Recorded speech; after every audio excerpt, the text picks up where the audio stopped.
soon. Now, if anybody gets up and leave because the schedule says I'm supposed to be done, you will hurt my feelings. So try to bear with me. Now, Daniel McAdams is with me, and he's also the co-host of the program just mentioned, the Ron Paul Liberty Report. Now, and he also runs the Ron Paul Institute for Peace and Prosperity. But he's on that show, and we have to have a live show at 11 o'clock Central Time tomorrow. So, Daniel, don't think about the time. We'll probably rest on the airplane tonight. But I want to thank the host committee for getting me here, because this is what I like to do. I like to talk. I don't go to many ordinary Republican functions, but I heard this was a special Republican function because there were special people here who really knew something about the Constitution. So,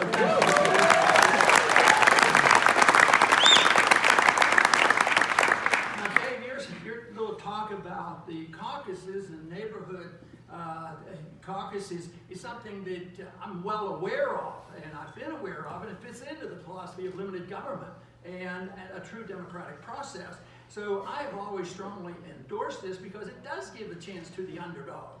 And I think that's important because otherwise, you know, the general elections, the primary race, much more difficult. So I think that is for what it's worth, but it varies from state to state. And of course, the states get to make their own mind up. But I think anything that if you want limited government, if you have government, the closer to home, the better. And if you can get down to the neighborhood and the caucus, that's so good. But you know, the ultimate local government is individual sovereignty, individual responsibility, and responsibility for all our acts.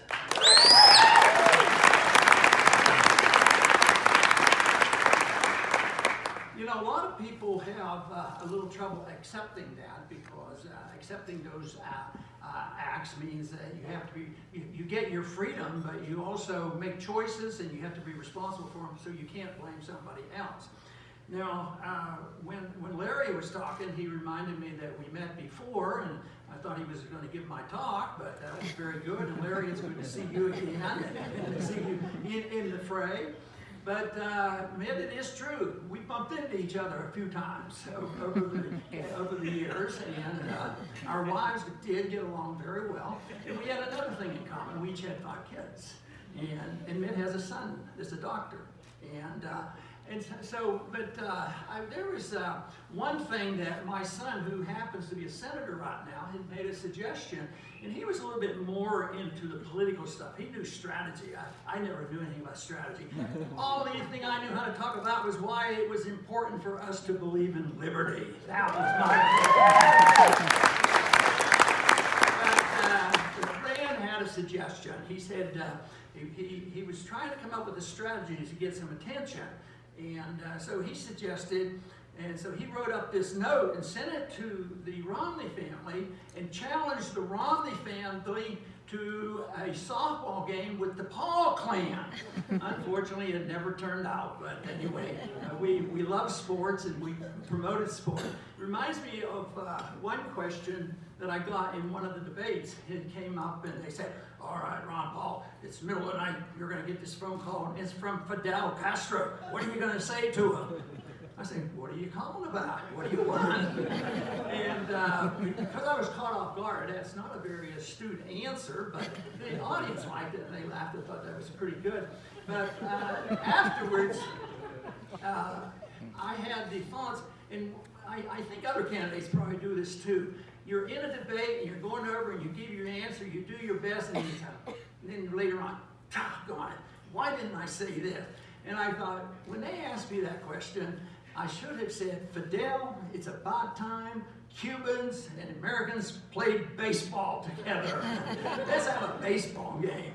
But I really do believe in sports and in bringing people together. One thing that my first tour of duty in the Congress, I got elected, and it was sort of a fluke. I didn't expect that to happen. I was just wanting to talk about the gold standard and knew nobody would care. And my wife warned me that was dangerous because you're going to get elected. I said, couldn't happen because nobody cares about the gold standard and the Federal Reserve. So but to our surprise, and to my surprise, that I was elected. But I didn't stay long. I was there for 4 terms, in late 60s, late 70s, and early 80s.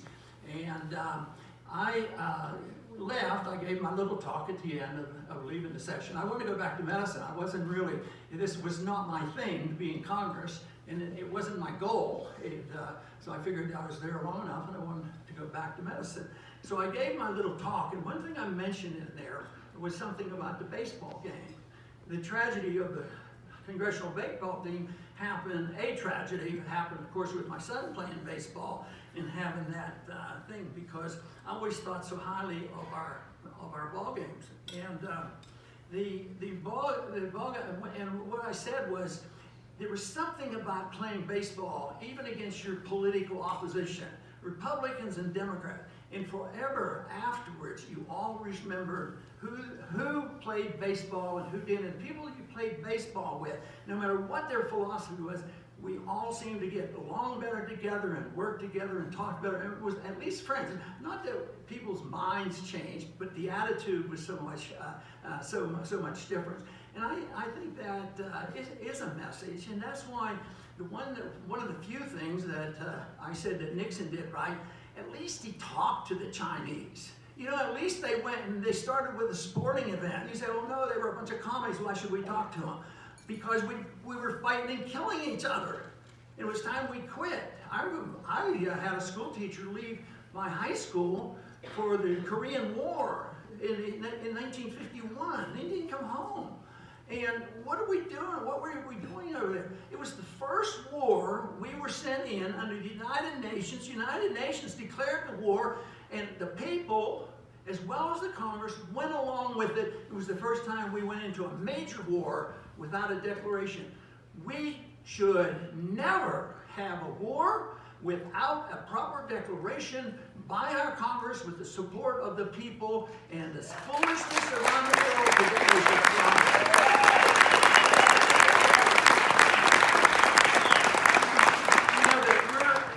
Now in over 150 countries, and we have troops.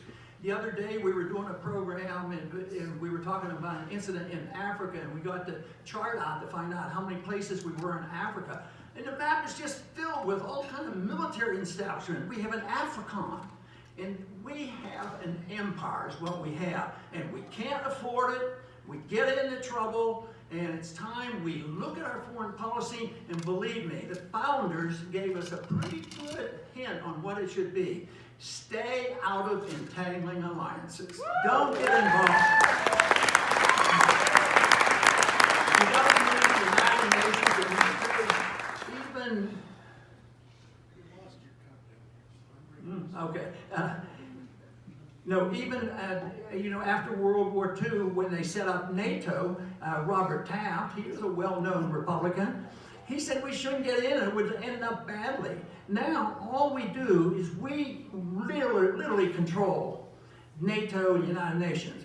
A long time ago, I believe we were victims. We paid all the bills, and they'd always outvote us. Now, we run the world. We have the power. We have the CIA. We have our military. You know, the people that we establish around the world. And when I hear about all the commotions of the Russiagate and this prosecutor going on, that is so much mischief that we don't really need. What we need to do is establish a foreign policy, and it's very easy to know where to start. Start with the founders and start with the Constitution. Don't fight wars that are undeclared, and mind our own business.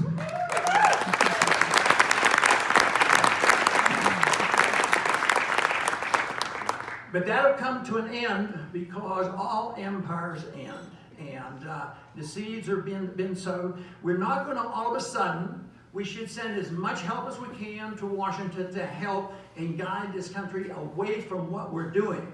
But it won't end that way. It's going to end badly, unfortunately, because we can't maintain it. And it was mentioned by one of the candidates, the money being spent is a big issue. The debt is a big issue. That's how empires come down. How many people predicted in the 1980s that in 1989 the Soviet system would collapse and be no more? Nobody was saying that. but they ran out of money, the system went bankrupt, and it fell apart. And I think that is probably one of the greatest things that happened in the 20th century, politically speaking, is the fact that the Soviet system, disappeared. And I remember so clearly being drafted in the military out of my residency, being in the military Air Force for 5 years. And we did that. And the whole thing is this can all be prevented. I mentioned it in the campaign, I mentioned it in the debates, and I really do believe it has more than just the economic consequences. It has strategic reasons. What if somebody, and people resented this when I said it, why don't we permit and act with a foreign policy is like, if you don't want them to do to us, we shouldn't do it to them. If we're bombing somebody and they have not declared any aggression against us, why wouldn't they resent us? And there's a lot of resentment around the world, and they are acting out on it. And most people say, well, America's great. We have to spread our greatness. I believe in American greatness, and I believe the principles of the American greatness are a lot different than just militarism. If you have to use the military with guns and bombs and threats and sanctions and killing a lot of people, it's not all that great. What we need to do is set standards.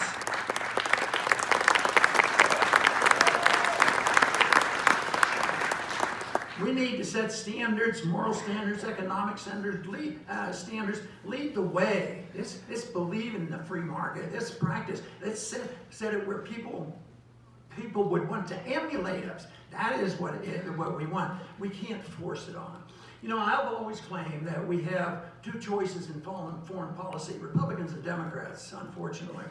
And that is that now that we're strong, we have the reserve currency world, everybody has to take our money, we still have a lot of wealth, and we certainly have enough military.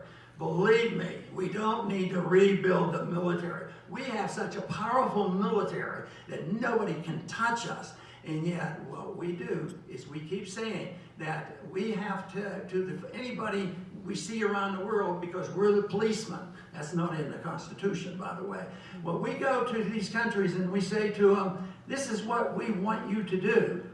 And most of the time they say, okay, we'll do this. They salute, and we send them a lot of money. They get their foreign aid. We sell them weapons. The military-industrial complex is delighted, and the taxpayers suffer, and we get more involved than ever. But what if they don't want to do what we want? What if they don't want to use our dollars for oil? They get into big trouble. They get bombed and destroyed, and we get participate in these coups. This whole story that the Russians are running our elections, that's so far exaggerated that the real stuff that we should have responsibility for are how many coups have we been involved with, starting in 1953. I mean, we were involved with getting rid of Mossadegh and putting in the Shah of Iran. And that has smoldered there, and we have done it. We can get digged up now 80 different times that we have been involved. Recently, one of the most recent big coups that we were involved in was Ukraine. And we were involved in that. There's testimony by our leadership. Let's do this, and there's no argument that we're in there. Those are big things, but the American people are frequently not aware of this. And I think it is important. But where do we start and what do we do? And I think really the easiest thing, like I say, and like I know you believe in, is we have a God, and we have we have an oath that we take, that we're supposed to obey the Constitution. If we don't like the Constitution, we have a way of changing it. But no, we ignore it, and that's wrong. There was an article today in the paper. It was quoting Tillerson, Secretary of State, and they were talking about the troops in Syria. We haven't declared war. We have 10,000 troops there, and we're running the show. The other day we dug up some figures for our program, and we now occupy and control 30% of Syria. What right do we have to do that? They didn't invite us. We're intruders. We've invaded Syria. But Tillerson said, he made it very clear. I think he was asked the question, or was giving a speech. He said that he does not, the administration does not, the Congress does not need to deal with the authority. They have all the authority they need to stay there as long as they want. That is improper. If the American people decided it's a good idea to be over there, it's a good idea to run an empire, they need to change the Constitution, because we're in too many places and it's going to come back to haunt us, and it will be a major reason why this country goes bankrupt. We should stop it.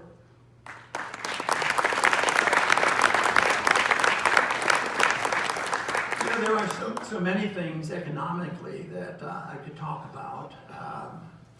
The school of thought that I follow on economics is Austrian economics, and it's free markets. It's sound money, and it wasn't known as Austrian economics back at the beginning of the country. It's been more of a 20th century phenomenon, but it's true free markets. It's based on property rights, which is very, very important. Matter of fact, I think the principle of property is so important that you can solve your civil liberties issues and everything else if you respect property. I think property should be owned by the people and not the government. That's pretty old-fashioned.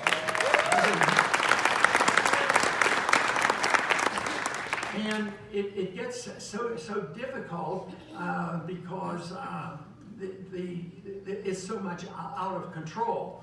And right now, the economy, the debt is a big problem. But the Austrian economics isn't very often taught in schools. Keynesian economics rule the day.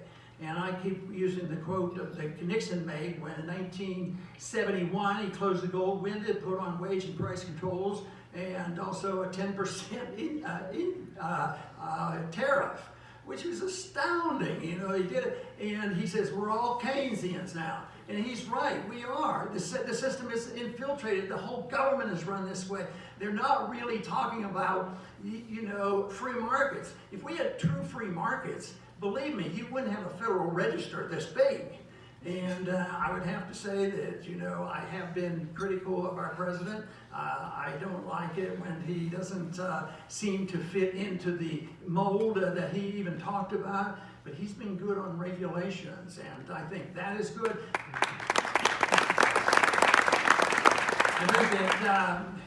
I think that is important. Of course, we have a lot more to do, but the principle is so bad. Where did it happen, and when did it happen, where the executive branch was able to write law? You know, most laws today are written by the executive branch and by the courts. You know, and they take a bill, and then the executive branch, the regulators, write all the rules and regulations, and that's why we get in so many of these problems. And that's legislation that shouldn't be permissible. And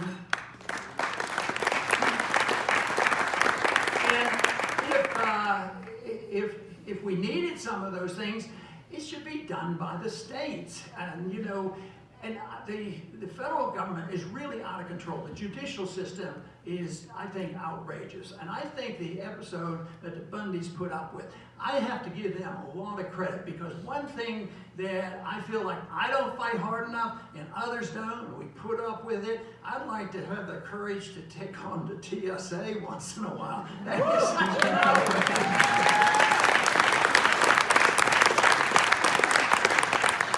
But the Bundys were willing to stand up. The government is in a position, the judicial system, the federal judicial system, is really, really very bad, because they write the rules and write the law, they change them, and it's really out of control. And part of this contribution for the mess we have in the judicial system is our drug war. The drug war is not the way you teach people to not practice bad habits. The drug war has been very detrimental to our system. And yet, we now, because of the drug war and other things and all the regulations, we have more prisoners than any other country. You think, oh, well, how about those commies over there in China? That's a bigger country than us. Don't they have a lot of prisoners? Not as many as we have. I think we have way too many prisoners, mainly because we have too many laws. And you can't even understand that.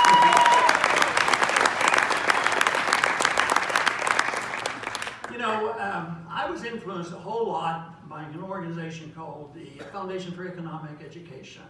And that was started by Leonard Read after World War II. And in the early years, in the 50s and in the 60s, I was looking for literature. I couldn't find the internet. It wasn't around yet. So the internet is so great to find materials. There's no excuse for not finding materials. Sometimes there's other frustrations with it. But the foundation I found, and they had printed literature, and it was an educational group that compensated for what the average economic policy was taught in our university. But I found that there were two individuals that were well-known citizens of Utah that were on the board of directors of the Fee Foundation and worked with Leonard Read.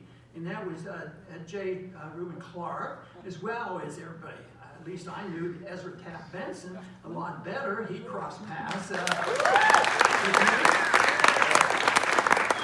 So I know they were very much to support that unit. They very much knew exactly what Austrian economics were. Mises was involved with that. Hans Sennholz was involved with it, and it was endorsed by Lew Rockwell and Rothbard. So it was a great organization, and really it helped me a whole lot. So I think we have a lot of problems in this country. I think the spending is a big one. I think economic policy and debt is a major thing. And I think we're running out of time. Since I'm pessimistic on saying that all of a sudden we're going to get all the good guys in there and we're going to switch the votes, I want as many good guys there as possible, believe me. But it's not going to happen where we're going to get 51% of the vote and all of a sudden start reversing this.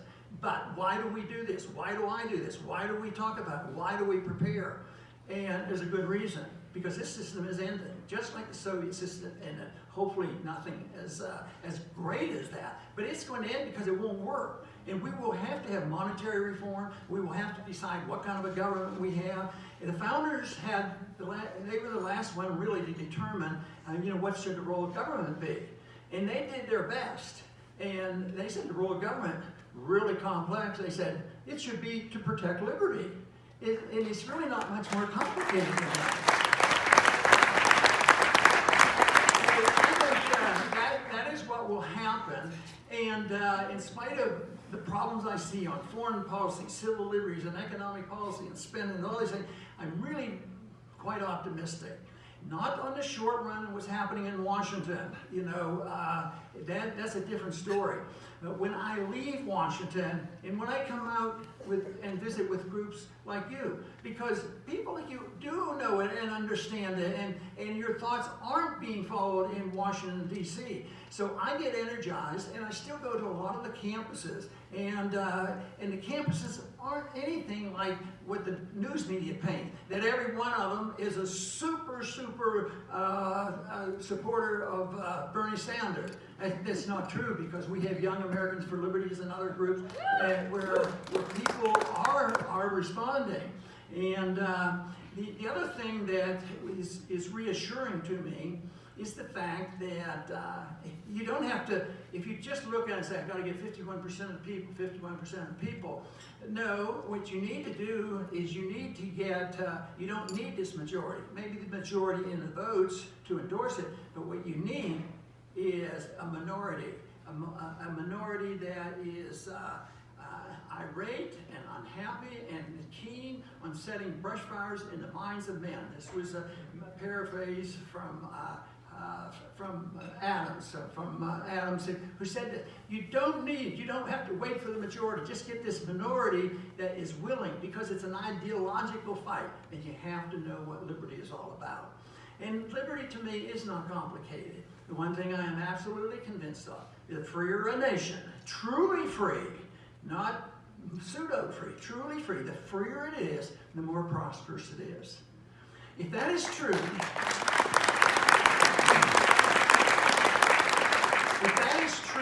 why aren't we winning? Why aren't we doing better?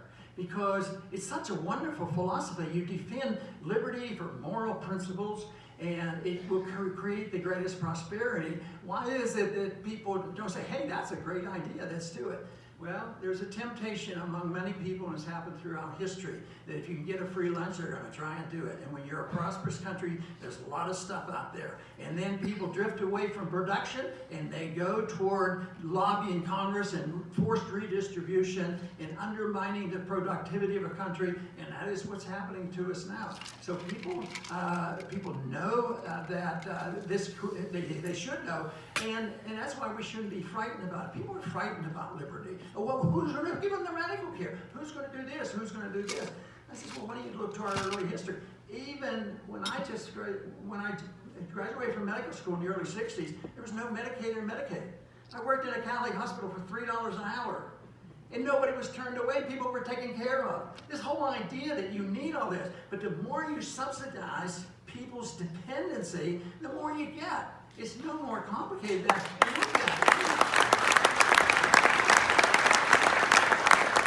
One thing for certain about the Federal Reserve System, the monetary system, it is the major contributor to the maldistribution of wealth. In a free society, you're going to have wealthy people, middle-class people, and probably some poor people. But the overall wealth will be the greatest under that system. But when you get a system where the 1% might have 40% or 50% of the wealth, there's something wrong. And if you're looking for the culprit, go to the Federal Reserve, and then maybe you'll agree with me. Don't just audit it, and then get rid of the Federal Reserve.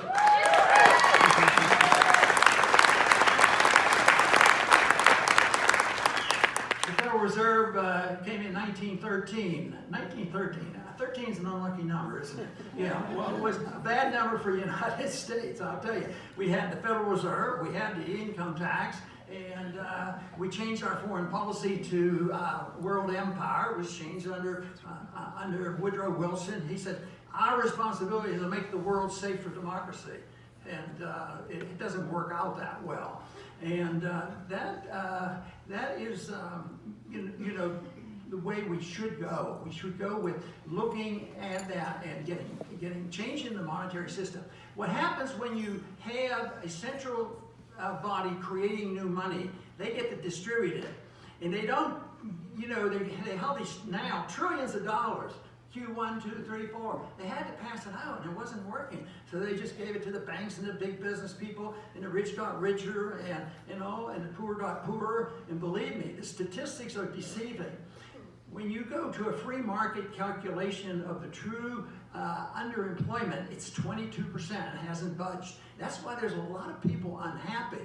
There are good spots and there are bad spots. Go and look at what the homelessness is about. I mean, New York, 75,000 at nighttime. They're homeless, and LA's 35 or 40,000. And what do they say? Well, we need to spend more money. We need to build more housing for people. But it's wrong. They need one thing. They need more freedom and more responsibility, and things would improve.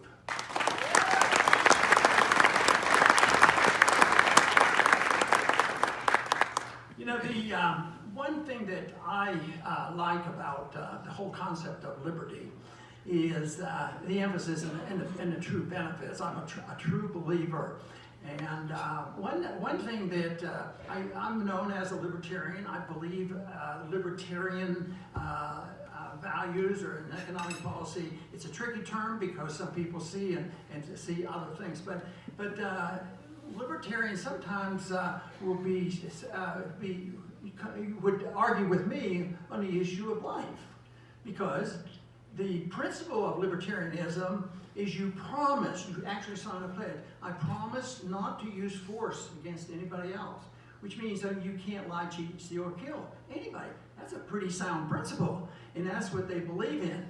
Except many libertarians would say that the unborn does not qualify. And I disagree with that, and I tell them, I said, if libertarians don't defend the right to life of the unborn, how can you go along and defend their personal civil liberties when they're practicing habits that you detest and you want them to make up their own mind? That's why I think the life issue is key to the whole principles of liberty. First life, and then defend the liberty.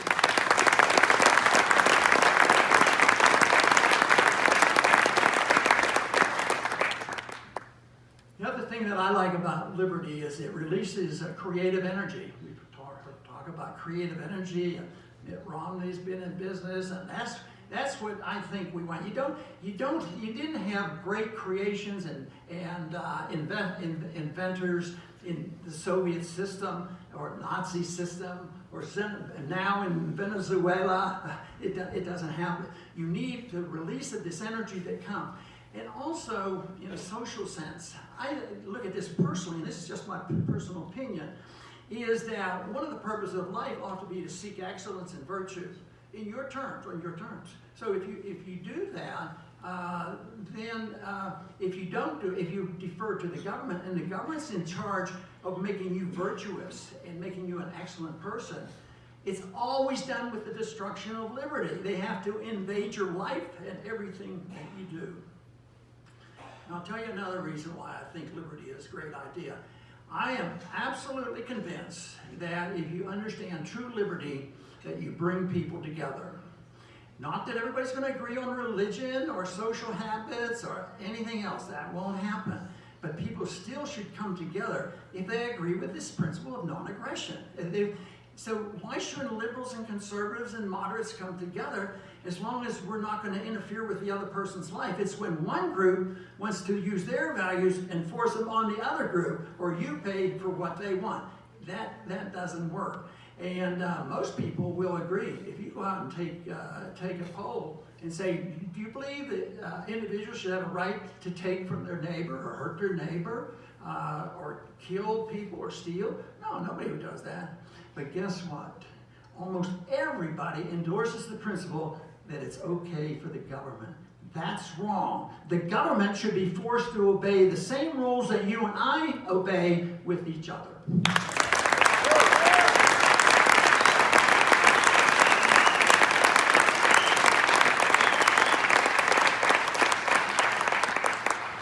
The conclusion of what will happen is unknown. It's unknown when. Most people come up and say, yeah, I agree with you. Things are bad and you just can't spend money forever. Is the $20 trillion debt going to go to 40? Well, we don't know. I doubt that. I think we're getting awfully close to what's happening. But you can't predict it. And Austrian economics teaches you can spot trends. So this is the reason I've been quoted in places where I said, watch out, housing bubble and NASDAQ and all this kind of stuff.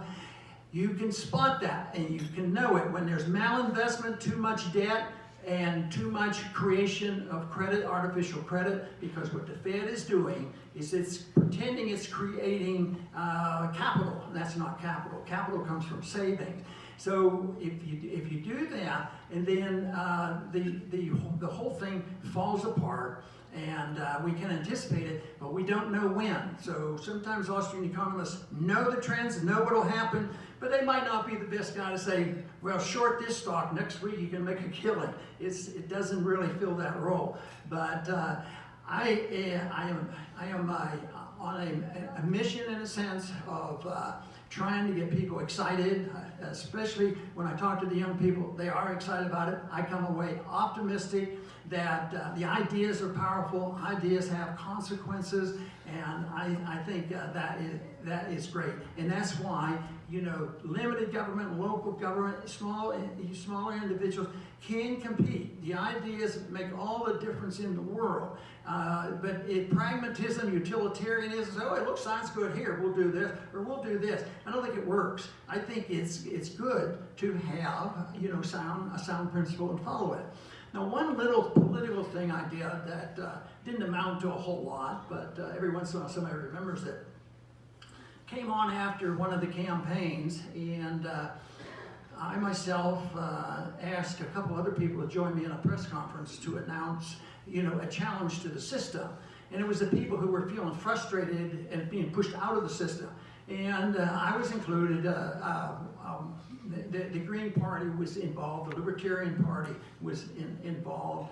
And also one. Yeah. Well, anyway, they were from 4 different factions, and we got them together. But what I got them to agree on, which was the amazing thing, that the budget should be balanced, that we should, bring our troops home, we should protect civil liberties and look into the drug war, and also, get rid of the Federal Reserve. And these were people totally diverse in their issues. I really believe people come together, and you don't have to give up your beliefs. I work with coalitions in Washington. I'd work with Dennis Kucinich and others because we would agree on civil liberties and maybe foreign policy, and he's on our board, and he's a principled person, and I think this is what should happen. I don't like to see somebody who say, I'm conservative here and I'm liberal here. Well, you give up this and you give up this and you get this stuff in the middle. I don't think that works. I think you have to find somebody who agrees with you that might have a different label and bring coalitions together. I think that's healthier than people giving up their principles. And somebody...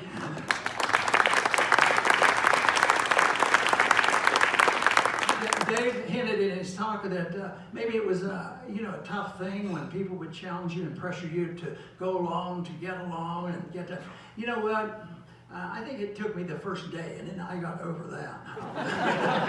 But the whole thing is you don't have to give in like that. My biggest my biggest thing, my movement was always toward less government. I didn't go up there and have these figures and drift over to more government. I got up there, I was over here, and the longer I was there, the more I was convinced that we didn't need any more government. We needed less government, and you know what? It's easy to figure out, how do we do this? This is overwhelming. No, it's not that overwhelming. The one principle was individual liberty. You're not supposed to hurt people, lie, cheat, or steal, kill, and you could start off and follow up with, read the Constitution and take your oath of office serious. I think if we did that, we would have improvement rather rapidly in our country, and that is what I work for. I thank you very much.